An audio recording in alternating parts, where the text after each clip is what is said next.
A graça e a paz de nosso Senhor e Salvador Jesus Cristo para você que me assiste nesse momento. Bem-vindo ao canal da Igreja Evangélica Assembleia de Deus de Pilgrim, Massachusetts, nos Estados Unidos. Se você não me conhece, eu sou o pastor Douglas Couto e este ano eu quero ajudar você a ler a Bíblia toda em um ano. Então, se você ainda não se inscreveu no canal, eu te convido a se inscrever no canal. Se você gostaria de ler a Bíblia conosco neste ano de 2022, ler a Bíblia todos os dias e ler a Bíblia toda neste ano, eu quero ajudar você a fazer isso. Então, inscreva-se no canal, acione o sininho e aí você vai receber notificações todos os dias. Nós postamos um vídeo por dia de uma leitura da Palavra do Senhor. Às vezes são 3 capítulos, às vezes são 2 capítulos, às vezes são mais. E nestas semanas agora, começando ontem, nós estamos lendo as inúmeras leis que Deus deu a Moisés. E nós estamos lendo as leis organizadas por tema. Por isso nós estamos, em alguns momentos lemos Êxodo, outros momentos Números, depois Levítico, depois vamos a Deuteronômio, depois voltamos a Levítico, depois vamos a Êxodo. Então a nossa leitura tem sido salteada assim, porque nós estamos lendo as leis organizadas por tema. E isso eu acredito que vai ajudar a nossa compreensão. Então, vamos à leitura de hoje. Hoje é 19 de fevereiro, estamos começando mais uma semana. Hoje é sábado, e todo sábado é o início de uma semana para nós, porque o ano de 2022 começou num sábado, né? Então, nós estamos começando mais um sábado aqui, mais uma semana de leitura da Palavra do Senhor. E com a ajuda do Espírito Santo, nós vamos continuar a fazer isso todos os dias até concluir este ano. Amém? Vamos então à leitura. Leis contra espíritas, bruxaria e divinação. Só para lembrar, eu estou colocando aqui todos os textos aonde aparecem este versículo, ou esta mesma mensagem é comunicada em todos esses versículos aqui de Levítico. Nós estamos lendo especificamente este que está em negrito aqui, Deuteronômio 18, dos versículos 9 ao 14. Então, se você quiser acompanhar na sua Bíblia, você vai acompanhar em Deuteronômio 18, dos versículos 9 ao 14. Quando vocês entrarem na terra que o Senhor, seu Deus, lhes der, não aprendam os costumes abomináveis daqueles povos. Que não exista entre vocês ninguém que queime o seu filho ou a sua filha em sacrifício, que é uma coisa que os cananeus faziam, como nós temos dito, né? Nem seja adivinho, prognosticador. Prognosticador é um outro tipo de adivinho, né? Que tenta adivinhar ou prever o que vai acontecer. Agoureiro, quem amaldiçoa pessoas, quem joga agouro, né? Amaldiçoa, faz bruxaria para amaldiçoar alguém. Feiticeiro, encantador, necromante.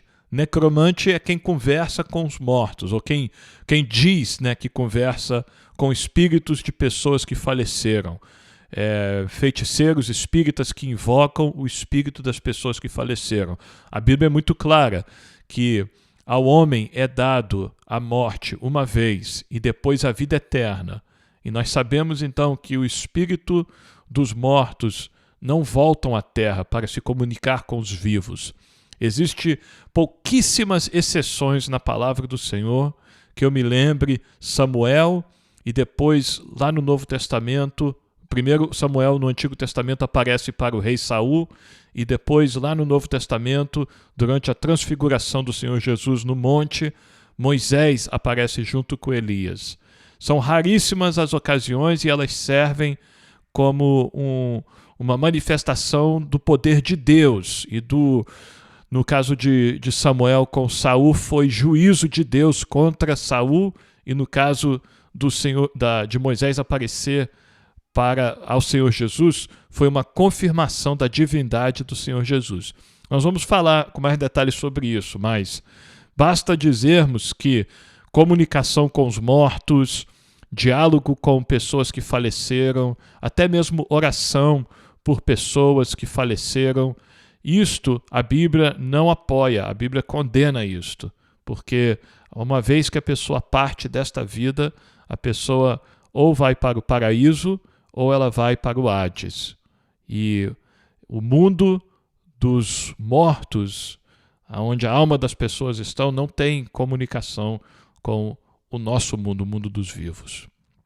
Então Deus está proibindo o povo de Israel de praticar necromancia, praticante de magia ou alguém que consulte os mortos, pois todo aquele que faz tal coisa é abominação ao Senhor. E por estas abominações, o Deus de vocês está expulsando esses povos de diante de vocês. Mais uma vez aqui nós vemos o motivo, mais um motivo pelo qual Deus está usando Israel para exterminar estas pessoas, estes povos que vêm praticando abominação perante o Senhor. Eles são pessoas más, são pessoas perversas, não são pessoas inocentes que Deus está condenando, mas são pessoas más e perversas e malignas que Deus está executando o juízo contra elas. Vamos continuar aqui. Sejam perfeitos para com o Senhor, seu Deus. A exigência do Senhor é perfeição. Sejam perfeitos para com o Senhor, seu Deus. Claro que nesta vida nós nunca vamos alcançar isto, mas nós nos refugiamos no perfeito, naquele que foi perfeito, que é o Senhor Jesus Cristo, naquele que foi e é e sempre será perfeito. Nós nos refugiamos na perfeição de Cristo e, por sermos seus discípulos, nós atendemos ao seu mandamento de tomar a nossa cruz, negarmos a nós mesmos dia após dia e segui-lo. E esta é uma prática daqueles que são discípulos do Senhor Jesus. A renúncia da nossa carne, dos nossos desejos, continuamente, dia após dia, no propósito de permitir que o Espírito Santo trabalhe em nós. O Espírito Santo peleje por nós contra os nossos desejos da carne, nos dê força para vencer os desejos da carne, para nós cada dia mais sermos moldados à estatura de homem perfeito, à imagem de Cristo, e para chegarmos no último dia e sermos então transformados uma vez por todas no corpo glorioso, corpo glorificado, o corpo que o Senhor Jesus nos dará. Mas nesta vida nós caminhamos com Cristo e orando e buscando que o Espírito Santo venha nos transformar cada vez mais. Nós buscamos essa perfeição aqui que Deus está exigindo do povo de Israel. Nós hoje, nós cristãos, discípulos do Senhor Jesus Cristo, buscamos isso, desejamos isso. É o que o Senhor Jesus nos ordenou a fazer. Vamos continuar então. Porque as nações dessa terra que vocês vão possuir ouvem os prognosticadores e os adivinhos, mas o Senhor, o Deus de vocês, não permitiu que vocês fizessem tal coisa. Morte por feitiçaria. A feiticeira, em Êxodo 22, versículo 18, a feiticeira você não deixará viver. A feiticeira você não deixará viver. Feitiçaria, quem pratica feitiçaria vai morrer. Pena de morte para quem pratica feitiçaria. Morte para espiritualistas. Levítico 20, versículo 27. O homem ou a mulher que for necromante, que diz que se comunica com os mortos, que na verdade, se comunicar com alguém, dizer que está comunicando com os mortos e tiver um contato com alguma entidade, pode ter certeza que é demônio. Não é o espírito do antepassado, não é a alma da pessoa que faleceu. A alma da pessoa que faleceu não vai voltar a este mundo aqui para comunicar conosco. Só depois da ressurreição dos mortos para o juízo final. Aí sim, mas isso é depois do anticristo, depois do milênio, depois de tudo, na consumação dos séculos. É assim que diz a palavra do Senhor. Mas neste momento aqui que nós estamos vivendo, não, necromancia é comunicação com demônios. O homem ou a mulher que for necromante ou feiticeiro será morto, será apedrejado, o seu sangue cairá sobre ele. Falsos profetas e sonhadores. Deuteronômio 13, dos versículos 1 ao 5. Se aparecer no meio de vocês um profeta ou sonhador e anunciar um sinal ou prodígio, e se acontecer esse sinal ou prodígio que ele falou, Olha, o profeta, apareceu alguém, um profeta, um sonhador, e falou, profetizou uma coisa e a coisa aconteceu, ok? Esta alerta aqui que Deus está dando ao povo não é para o profeta falso. Isso vai vir logo depois, nós vamos ler em seguida. Mas esta aqui é um profeta que fala uma coisa e a coisa acontece. Mas, olha o que Deus está dizendo. Se este profeta disser, vamos seguir e adorar outros deuses. O profeta chegou, profetizou uma coisa que aconteceu. O sonhador chegou, contou o sonho e o sonho se tornou realidade. Aí todo mundo vai dizer, olha, esse é profeta de Deus, tudo que ele fala acontece. Mas o camarada vem e fala, vamos seguir e adorar outros deuses. E aí Deus está dizendo, deuses esses que vocês não conheceram, não deem ouvidos às palavras desse profeta ou sonhador. Não deem ouvidos, porque o Senhor, seu Deus, está pondo vocês à prova. É uma prova. Deus permitiu que isso acontecesse. Esse profeta apareceu no meio do povo justamente para provar o povo. O Senhor, seu Deus, está pondo vocês à prova para saber se vocês amam o Senhor, seu Deus, de todo o coração e de toda a alma. Sigam o Senhor, não sigam o profeta que leva vocês a abandonarem ao Senhor, a pecarem contra o Senhor, a fazerem abominações contra o Senhor. Sigam o Senhor, seu Deus, e temam somente a Ele.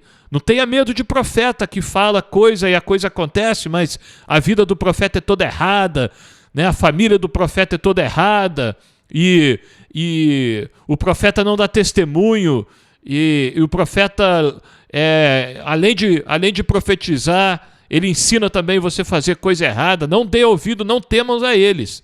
Guardem os seus mandamentos do Senhor. Deem ouvidos à sua voz, à voz do Senhor. Sirvam-no e sejam fiéis a Ele, ao Senhor. Esse profeta ou sonhador será morto, pois pregou rebeldia contra o Senhor, o Deus de vocês, que os tirou da terra do Egito e os resgatou da casa da servidão. Esse profeta ou sonhador quis afastá-los do caminho que o Senhor, seu Deus, lhes ordenou, para que andassem nele. Assim eliminarão o mal do meio de vocês. Então, feiticeiro vai morrer, tem que matar o feiticeiro que estiver fazendo feitiçaria no meio de Israel, tem que matar o profeta que veio para desviar o povo também. É a ordem que Deus dá ao povo de Israel. Messias será o verdadeiro profeta. Deuteronômio 18, dos versículos 15 ao 19. Aqui nós temos uma profecia do prometido, do Messias, que Deus prometeu a Abraão, a Isaque e a Jacó, o descendente que abençoaria todas as famílias da terra. Vamos ver o que a palavra do Senhor diz? O Senhor, seu Deus, fará com que do meio de vocês, do meio dos seus irmãos, se levante um profeta semelhante a mim. Moisés está falando. A ele vocês devem ouvir, porque isso foi o que vocês pediram ao Senhor, seu Deus, em Horebe, no dia em que o povo estava reunido. Vocês disseram, não nos faça ouvir de novo a voz do Senhor, nosso Deus, nem ver este grande fogo, para que não morramos. Então o Senhor me disse, eles estão corretos naquilo que disseram. Farei com que se levante do meio de seus irmãos um profeta semelhante a você, em cuja boca porei as minhas palavras, e ele lhes falará tudo o que eu lhe ordenar. De todo aquele que não ouvir as minhas palavras, que ele falar em meu nome, disso lhe pedirei contas.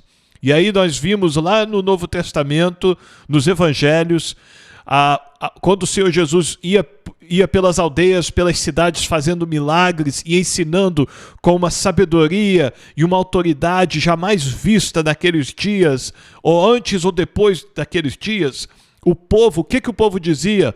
O povo dizia assim, louvado seja o Senhor, porque desde Moisés não vimos um profeta como este, que fala com autoridade e confirma com sinais o que ele fala, desde os dias de Moisés.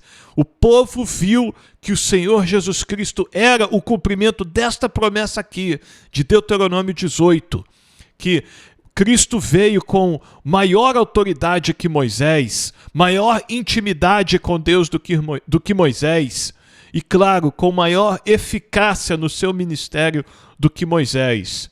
Então, Cristo cumpriu esta profecia aqui de Deuteronômio 18.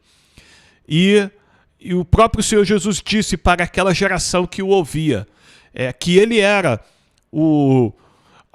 tudo que ele falava ele ouvia de Deus. Então aqui o Senhor falou que o profeta que viria somente falaria as palavras que ouviu de Deus. E é isso que o Senhor Jesus falou. Eu não falo de mim, eu falo do que eu ouvi, eu falo do que o Pai me falou.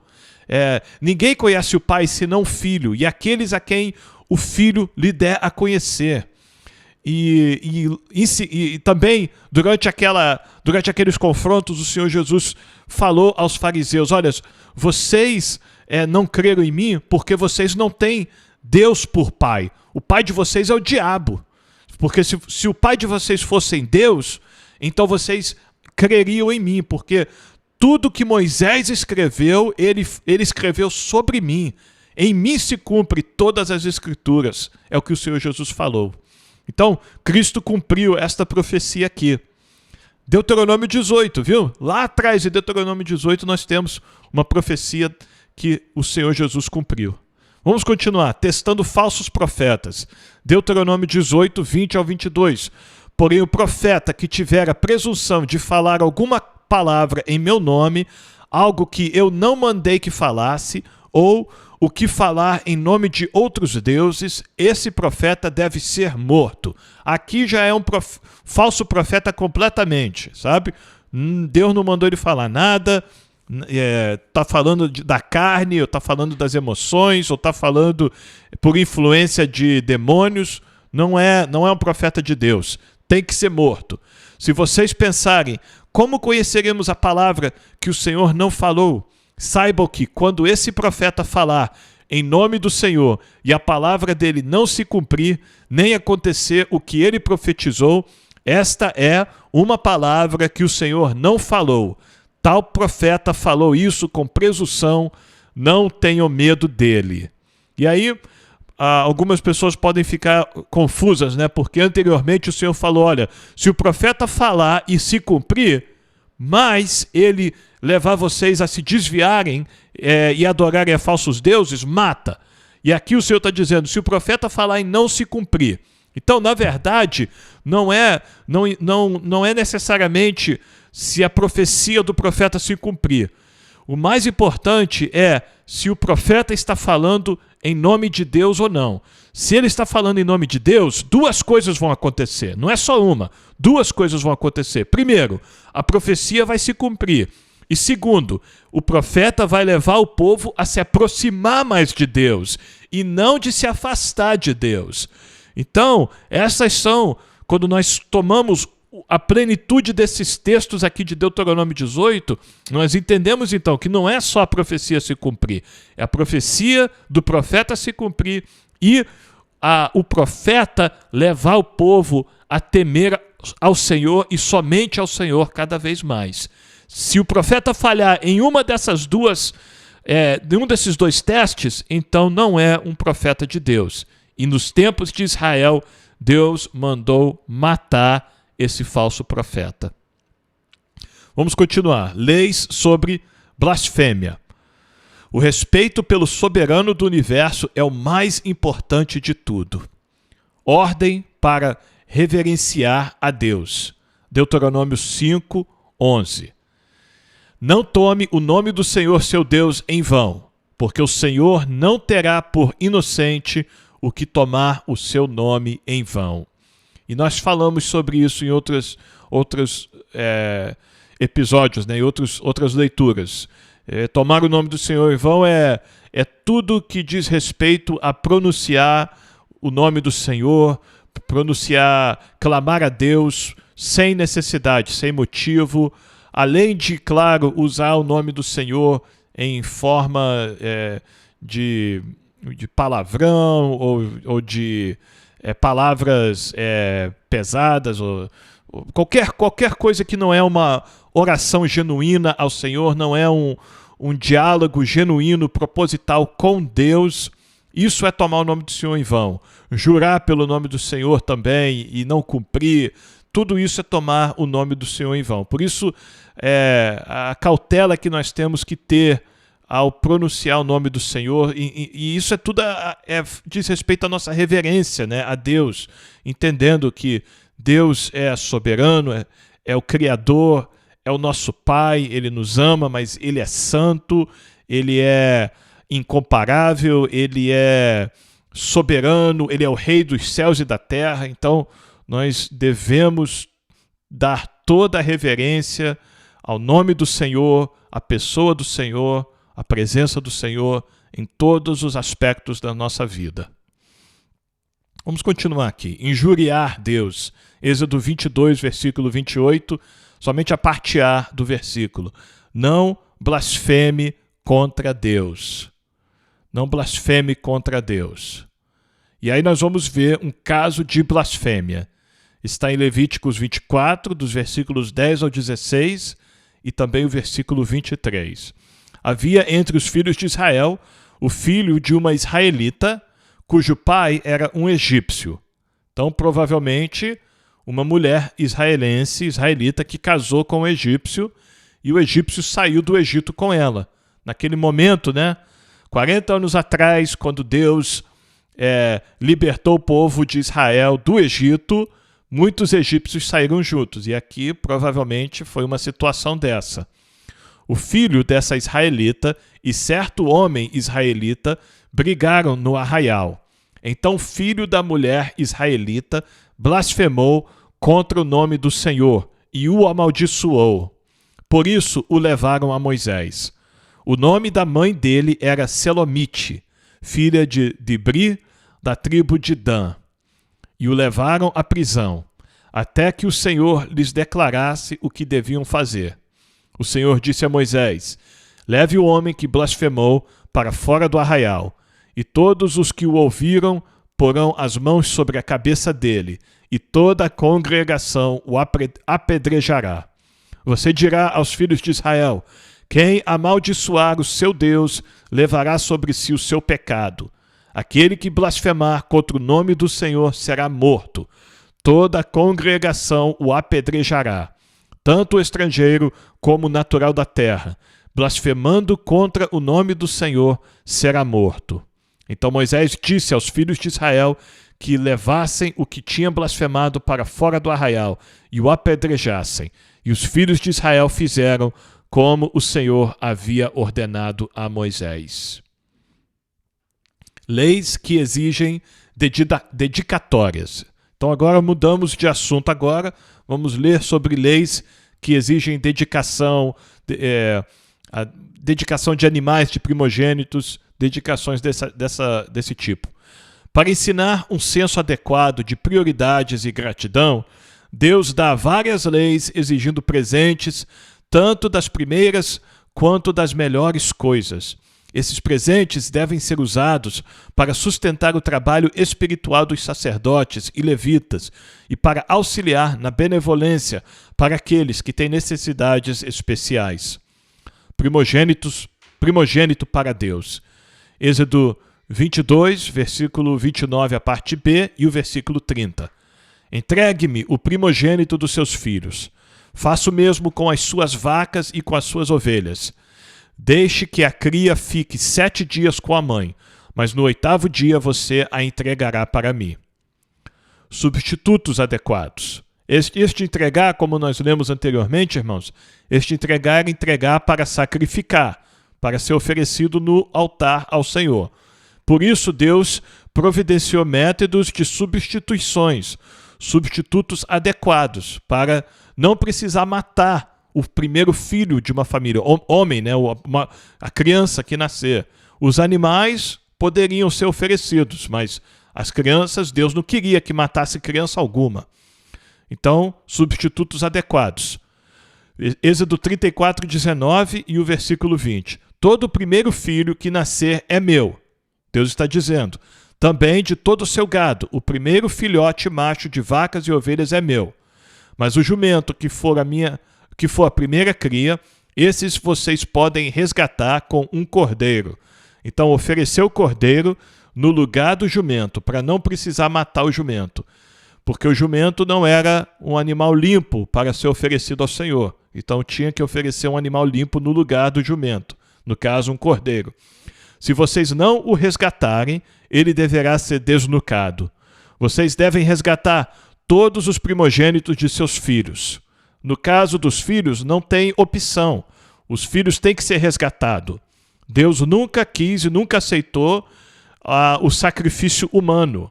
Nunca foi o pedido de Deus de levar o filho e colocar o filho sobre o altar para queimar o filho vivo a Deus. Nunca, jamais. Vocês devem resgatar todos os primogênitos de seus filhos. Ninguém aparecerá diante de mim de mãos vazias. Então, no caso dos primogênitos, como Deus não aceitaria o sacrifício humano, Deus exigia, então, o sacrifício de um animal no lugar do filho primogênito da família. Uma providência de Deus. Vamos continuar. Primeiras colheitas para Deus. Êxodo 22, o versículo 29, a parte A. Não demore em trazer ofertas do melhor das suas colheitas e das suas vinhas. Primeiros frutos para Deus. Êxodo 23, 19, a parte A do versículo. Também o 34, versículo 26, a parte A. Tragam as primícias dos frutos de sua terra à casa do Senhor, seu Deus. Primogênito dos animais. Deuteronômio 15, versículos 19 ao 23. Do seu gado e de suas ovelhas, consagrem ao Senhor, seu Deus, todo primogênito macho. Com os primogênitos do gado, vocês não devem trabalhar, nem devem tosquear os primogênitos das suas ovelhas. De ano em ano, vocês e as suas casas devem comer esses animais diante do Senhor. Isso é, levar ao templo, levar ao lugar onde o templo for construído, onde o tabernáculo estiver montado, oferecer o animal ali e as partes que o sacerdote devolver à família para comerão ali na presença do Senhor, no lugar que o Senhor escolher. Porém, se um desses animais tiver algum defeito, se for coxo ou cego, ou tiver outro defeito grave, não o sacrifiquem ao Senhor seu Deus. Isso porque Deus, um dos propósitos de Deus em instituir todos esses sacrifícios era mostrar o sacrifício que ele mesmo faria pela humanidade, enviando o seu filho, seu único filho, para morrer por todos os pecadores de todos os tempos. E o Filho de Deus, que Deus enviou, é perfeito. Ele não era. Eu tenho muito cuidado em se referir ao Senhor Jesus, porque ele não era perfeito. Ele é perfeito e sempre será perfeito. Ele é eternamente perfeito. Então, os sacrifícios que Deus exigia do povo de Israel tinha que ser animais perfeitos, porque tudo isso era uma sombra, né? Como nós temos dito. Tudo isso do Antigo Testamento é uma sombra, é um prototipo, aponta para a pessoa do Senhor Jesus. Então os animais tinham que ser perfeitos. Aí Deus diz, continuando aqui, vocês devem comer a carne desses animais na cidade em que moram. Os animais que tiverem defeito não servem para levar para o tabernáculo, para oferecer ao Senhor. Mas esses animais também vocês não precisam jogar fora, não precisam rejeitar, nada disso. Vocês podem comer o animal normalmente. Usa o animal para o mantimento diário da família.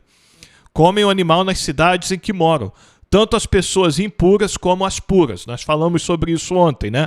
Como este animal não está sendo oferecido ao Senhor, não faz parte de uma cerimônia religiosa, o abate, né, e o comer deste animal, então pessoas impuras, tanto pessoas puras como impuras, podem participar desta refeição. Não é uma refeição consagrada, né, ou que está participando de uma cerimônia religiosa ao Senhor. Tanto as pessoas impuras como as puras poderão comer dessa carne, como se come a carne da gazela ou do veado. Carnes de gazela e do veado tinham que ser preparadas como todas as outras carnes, e não eram oferecidas ao Senhor, não eram animais que eram oferecidos ao Senhor. Portanto, Deus está usando este exemplo para explicar ao povo como que eles deveriam comer destes animais que não serviram para ser oferecidos no tabernáculo. Tão somente não comam o sangue. Este vocês devem derramar sobre a terra como se fosse água. E essa proibição de comer sangue é repetida no Novo Testamento, quando os apóstolos se reuniram para tratar das questões dos gentios. Os apóstolos oraram, Tiago, o irmão do Senhor Jesus, que se tornou pastor da igreja de Jerusalém, estava junto com eles, eles oraram, pediram direção ao Espírito Santo e chegaram à conclusão que uma das únicas coisas que eles tinham que proibir dos gentios era comidas oferecidas a imagens, né, a deuses falsos, e sangue. Essas coisas o povo, até mesmo os gentios, deveriam evitar de comer. Então essa exigência de evitar sangue continua para nós, porque está repetida ali no Novo Testamento. Vamos continuar. Leis que exigem o dízimo. Dízimos para sacerdotes. Deuteronômio 18, dos versículos 1 ao 5. Os sacerdotes levitas e toda a tribo de Levi não terão parte nem herança em Israel. Comerão das ofertas queimadas ao Senhor e daquilo que lhes é devido. Não terão herança no meio de seus compatriotas. O Senhor é a herança deles, como ele mesmo lhes prometeu. Será este, pois, o direito devido aos sacerdotes, da parte do povo, dos que oferecerem sacrifício, seja gado ou rebanho, devem dar ao sacerdote a espádua. A espádua, eu tive que verificar no dicionário, tá? A espádua é o ombro do animal. As queixadas, né? As queixadas e o estômago. Essas partes tem que dar ao sacerdote. Vocês devem dar-lhes as primícias do cereal, do vinho e do azeite, e as primícias das tosquias das ovelhas. Porque o Senhor, o Deus de vocês, escolheu os levitas e os filhos deles do meio de todas as tribos de Israel para ministrarem em nome do Senhor todos os dias. Porção para os levitas. Deuteronômio 18, versículos 6 a 8. Se um levita que estiver morando em qualquer das cidades de todo Israel vier com todo o desejo da sua alma ao lugar que o Senhor escolheu e ministrar em nome do Senhor, o Deus de vocês, como fazem todos os outros levitas que ali ministram diante do Senhor, ele deverá receber porção igual à dos outros levitas para comer, além das vendas do seu patrimônio. Isso aqui está falando de um levita que não estava morando perto do tabernáculo, morava longe do tabernáculo, portanto, não trabalhava no tabernáculo ou no templo todos os dias, não era um funcionário do templo, não era um levita ali que trabalhava no tabernáculo ou no templo, mas por qualquer motivo ele sentiu o desejo sincero no seu coração de abandonar a sua vida secular, abandonar todos os aspectos materiais da sua vida, e é disso que o texto está se referindo aqui, ó.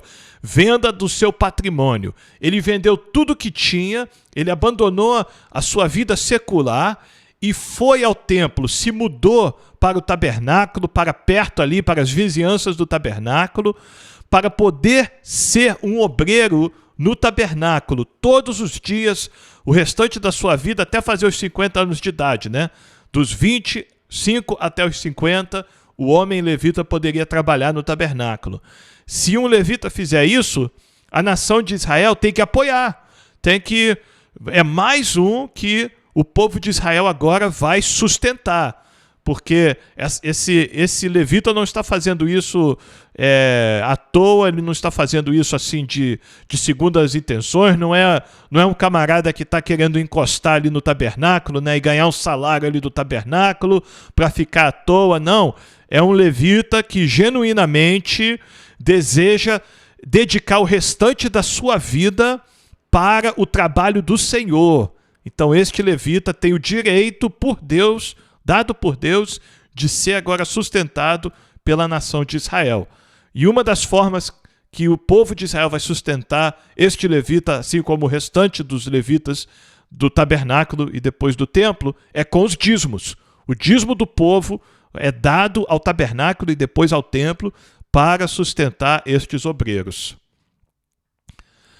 Vamos continuar aqui. Dízimo da produção anual. Deuteronômio 14, dos versículos 22 ao 27.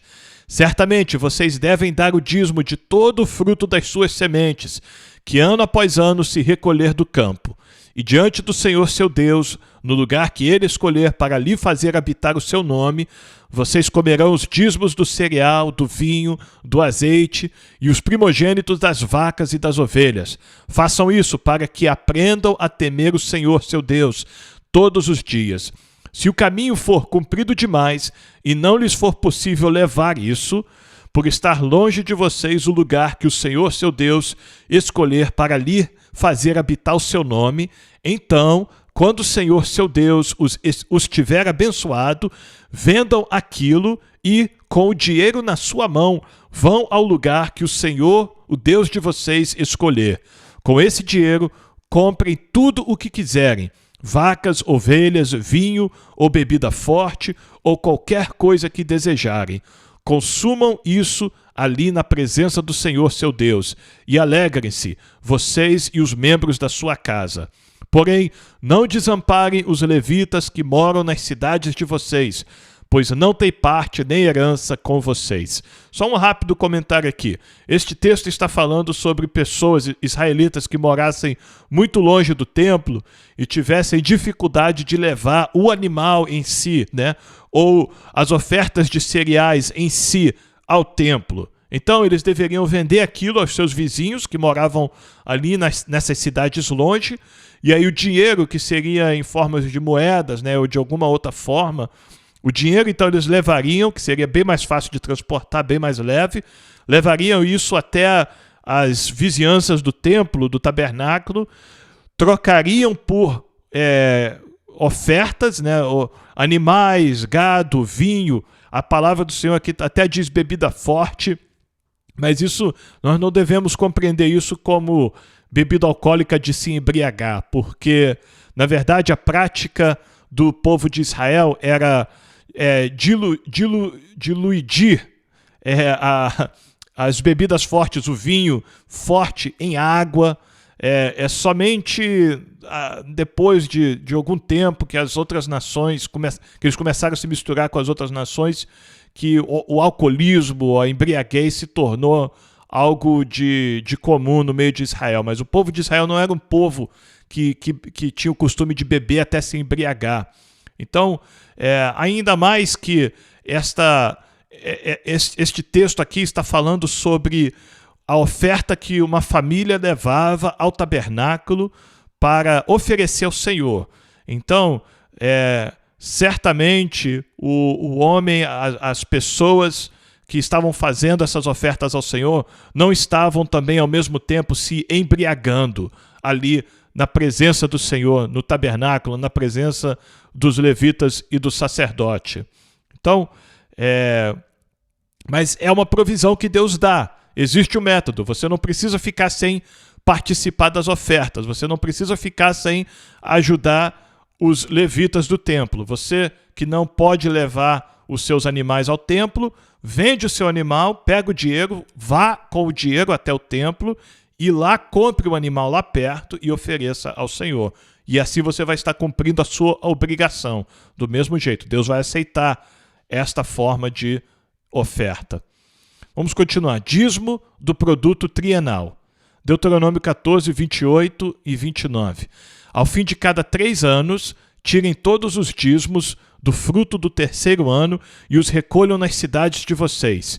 Então virão os levitas, porque não tem parte nem herança com vocês, os estrangeiros, os órfãos e as viúvas que moram nas cidades de vocês, e comerão e se fartarão, para que o Senhor, o seu Deus, os abençoe em todas as obras que vocês fizerem. E aqui nós vemos Deus exigindo generosidade de Israel, não só para com os seus próprios o seu próprio povo, mas também com os estrangeiros. E aí nós vemos mais uma vez a promessa de Deus a Abraão, que através da descendência de Abraão, todas as nações da terra seriam abençoadas.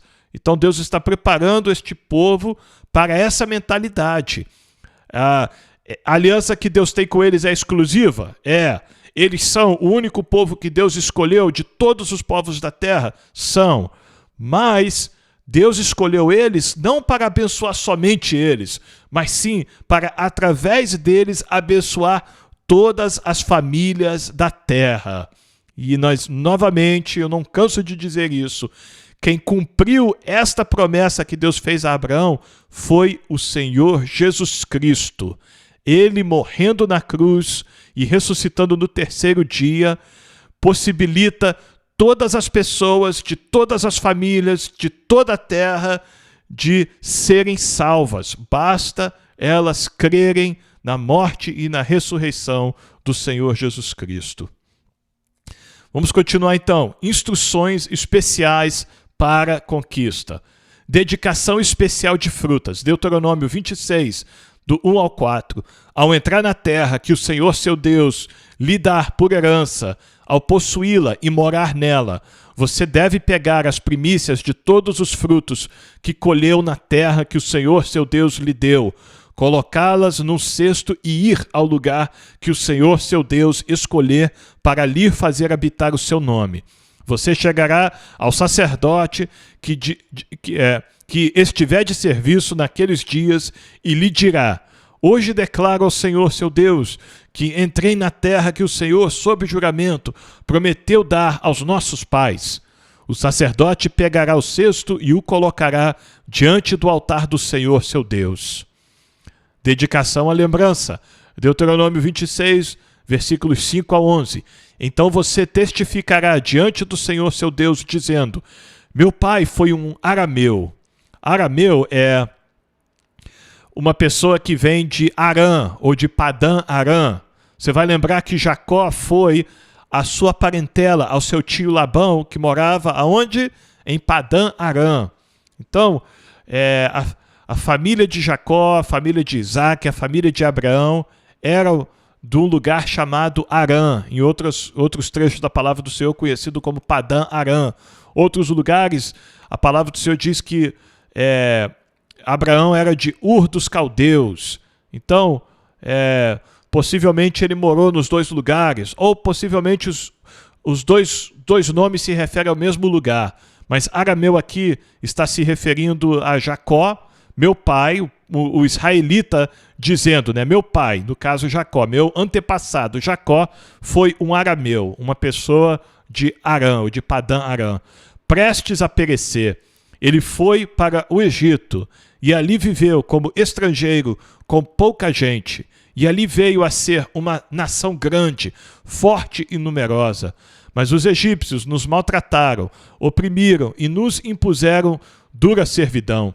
Clamamos ao Senhor, Deus de nossos pais, e o Senhor ouviu a nossa voz e viu a nossa angústia, o nosso trabalho e a nossa opressão. E o Senhor nos tirou do Egito com mão poderosa, com braço estendido, com grande espanto, com sinais e com milagres. Ele nos trouxe a este lugar e nos deu esta terra, terra que mana leite e mel. Eis que agora trago as primícias dos frutos da terra que tu, ó Senhor, me destes.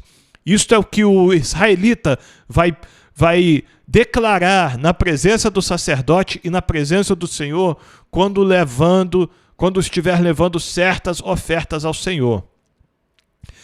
E aí Deus diz: então você as colocará diante do Senhor seu Deus e se prostrará diante dele. Você se alegrará por todo o bem que o Senhor seu Deus tem dado a você e à sua casa. E também se alegrarão os levitas e os estrangeiros que morarem onde você vive. Novamente nós vemos aí a menção dos estrangeiros, os gentios, que Deus está mostrando, está falando para o povo de Israel: recebam, aceitem qualquer estrangeiro que não está levando vocês a pecarem. Vocês devem compartilhar a bênção com eles também.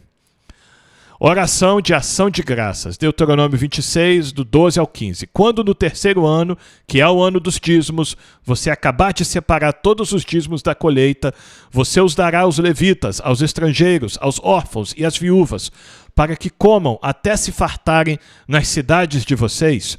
Depois, diante do Senhor seu Deus, você dirá: tirei de minha casa o que é consagrado, e dei também aos levitas, aos estrangeiros, aos órfãos, às viúvas, segundo todos os mandamentos que me tens ordenado. Nada transgredi dos teus mandamentos, nem deles me esqueci. Dos dízimos não comi quando estava de luto, e deles não tirei estando impuro, nem deles dei para a casa de algum morto. Obedeci à voz do Senhor, meu Deus, segundo tudo o que me ordenaste. Assim eu fiz. Olha, desde a tua santa habitação, desde o céu, e abençoa Israel, o teu povo, e a terra que nos deste, como juraste aos nossos pais, terra que mana leite e mel. Quanto às árvores de fruta, Levítico 19, versículos 23 ao 25. Quando entrarem na terra e plantarem todo tipo de árvore frutífera, os frutos dessas árvores lhes serão vedados. Nos primeiros 3 anos serão impuros para vocês. Não poderão comê-los. Porém, no 4º ano, todo fruto dessas árvores será santo, será oferta de louvores ao Senhor. No 5º ano, vocês poderão comer os frutos para que as árvores aumentem a sua produção. Eu sou o Senhor, o Deus de vocês. E aí nós temos várias interpretações, sabe, deste trecho aqui. Alguns teólogos, alguns estudiosos da Bíblia dizem que era a Deus em sua sabedoria ensinando a Israel um procedimento de agricultura, simplesmente isso. No caso aqui, Israel deveria preservar essas árvores frutíferas por 3 anos.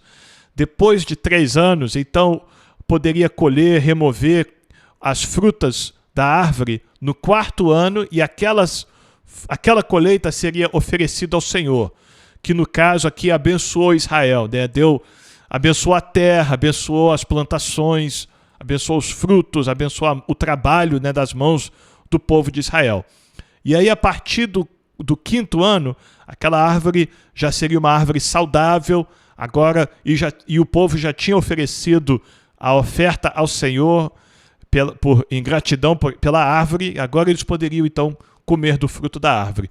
Outros já dizem que é porque o fruto da árvore até o 4º ano era pequeno demais. Então, novamente, naquela linha de pensamento que Deus exige somente as coisas perfeitas como ofertas a Ele, portanto, a ideia aqui pode ter sido a mesma aqui. Os frutos da árvore não eram perfeitos ainda, a árvore não tinha aquela força ainda, aquela maturidade ainda, né, de uma árvore de 4 anos já.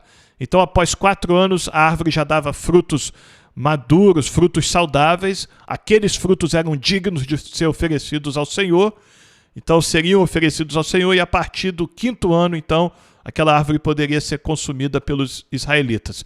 De qualquer forma, seja qual foi o motivo este estatuto aqui, nós podemos entender que é Deus usando de sabedoria para com o povo, tanto para ensinar uma lição de agricultura, também como uma lição espiritual ao povo. Vamos continuar então. Lei do sábado.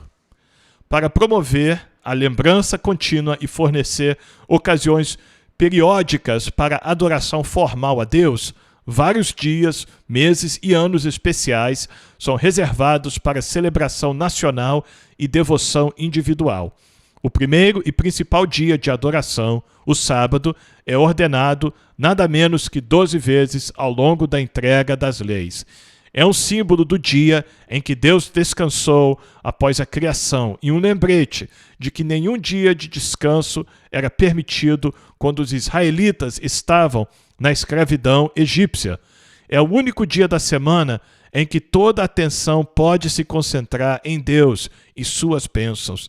E embora o sábado caia no último dia de cada semana, ele prenuncia um tempo em que o primeiro dia de cada semana será observado em memória do maior evento que terá acontecido desde a criação.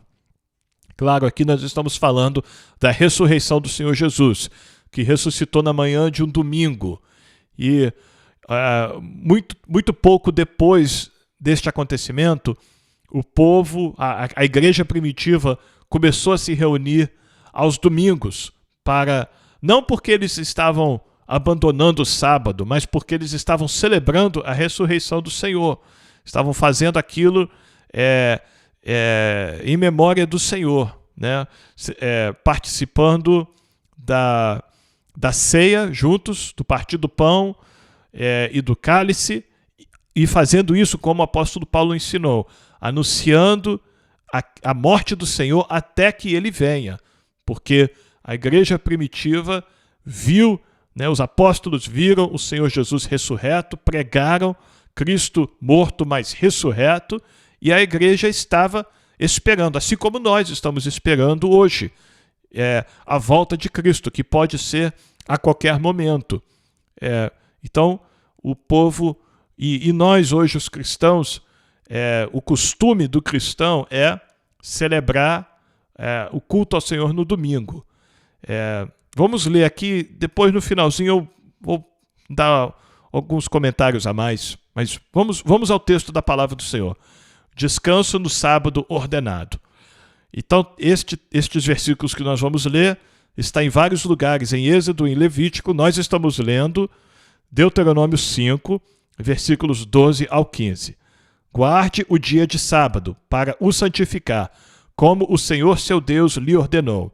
6 dias você trabalhará e fará toda a sua obra, mas o 7º dia é o sábado, dedicado ao Senhor seu Deus. Não faça nenhum trabalho nesse dia, nem você, nem o seu filho, nem a sua filha, nem o seu servo, nem a sua serva, nem o seu boi, nem o seu jumento ou qualquer outro dos seus animais, nem o estrangeiro das suas portas para dentro, para que o seu servo e a sua serva descansem com você. Lembre-se de que você foi escravo na terra do Egito e que o Senhor seu Deus o tirou de lá com mão poderosa e braço estendido. Por isso, o Senhor seu Deus ordenou que você guardasse o dia de sábado. Então, um dos motivos do povo de Israel guardar o sábado era para lembrar toda semana de como eles eram escravos lá no Egito e nunca tinham um dia de descanso. E agora, depois de Deus ter os libertado da escravidão do Egito, eles sempre terão um dia de descanso. É para eles lembrarem toda semana da extremidade das suas realidades. A escravidão no Egito e a liberdade na presença de Deus. Vamos continuar. Símbolo da aliança. Êxodo 31, versículos 16 e 17. Os filhos de Israel guardarão o sábado, celebrando-o por aliança perpétua, de geração em geração. Entre mim e os filhos de Israel é sinal para sempre, porque em 6 dias o Senhor fez os céus e a terra, e no 7º dia descansou e tomou alento.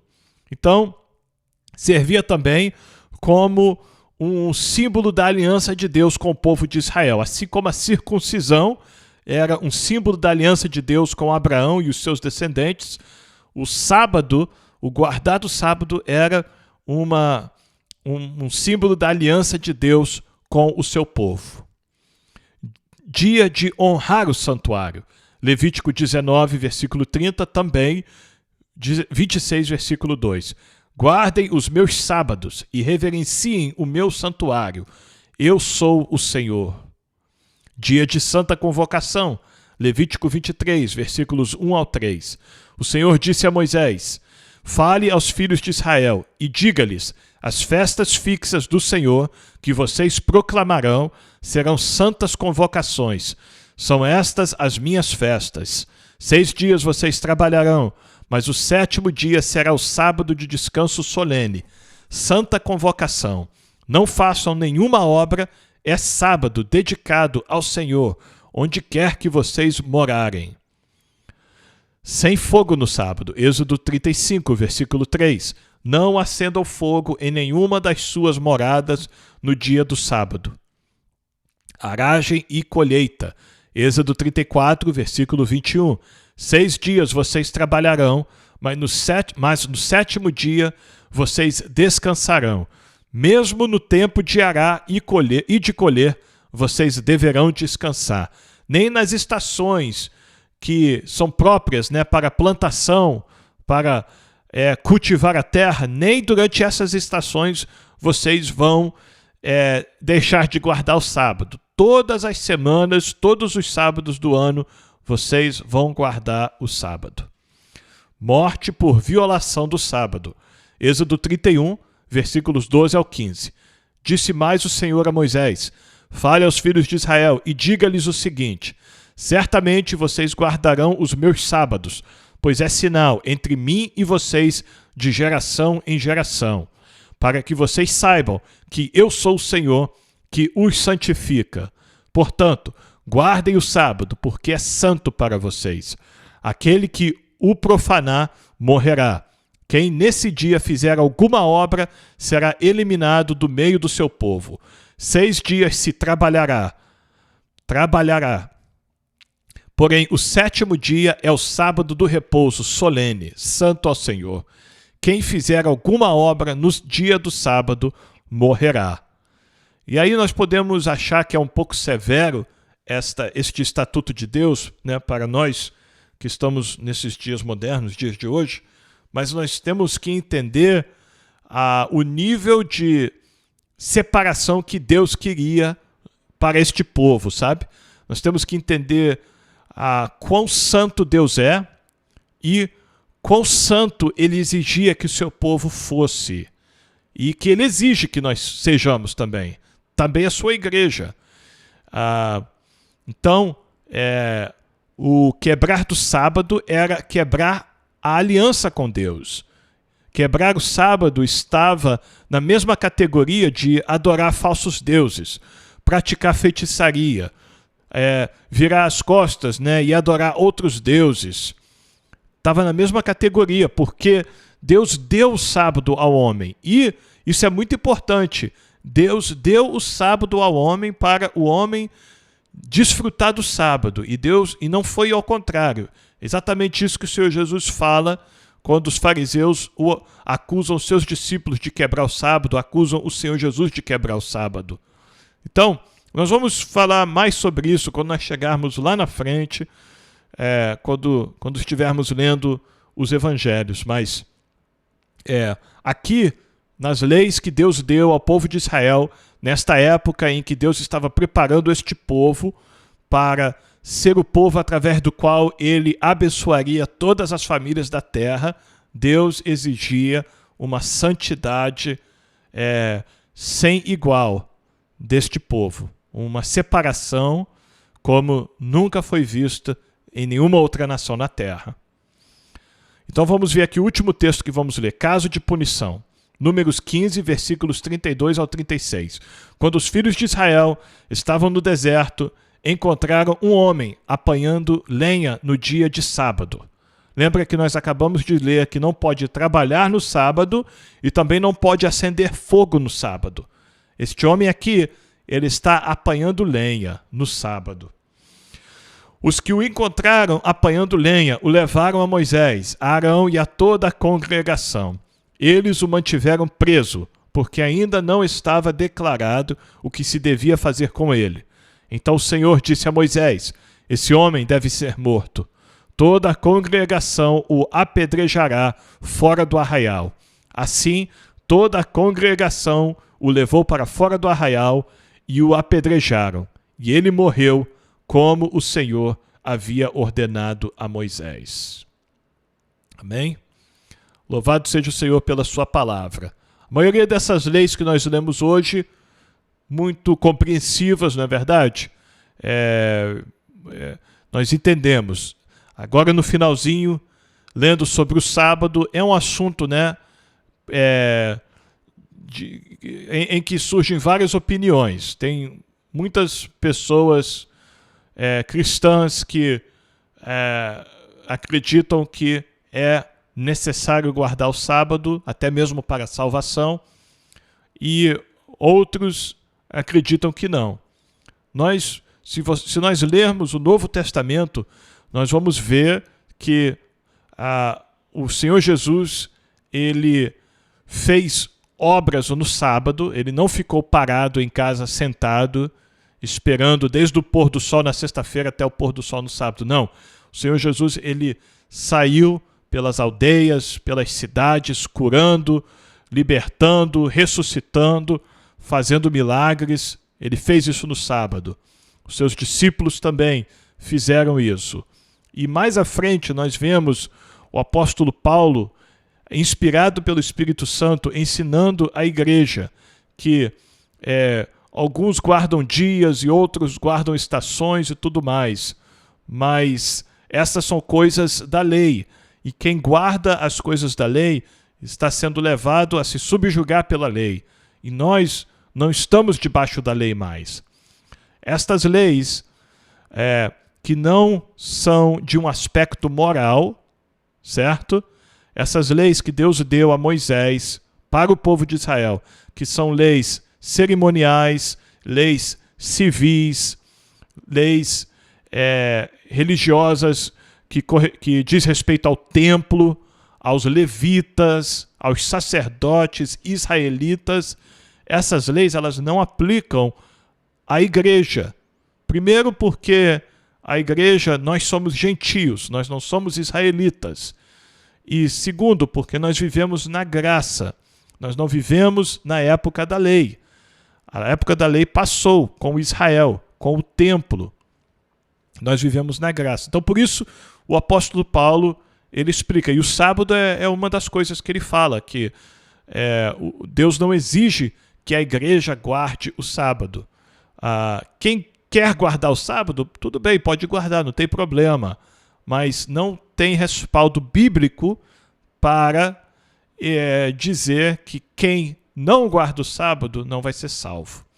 A nossa salvação é pela graça através da fé na obra redentora do Senhor Jesus Cristo por nós na cruz, na morte e na ressurreição do Senhor Jesus, no prometido de Deus que abençoaria todas as famílias da terra. Amém?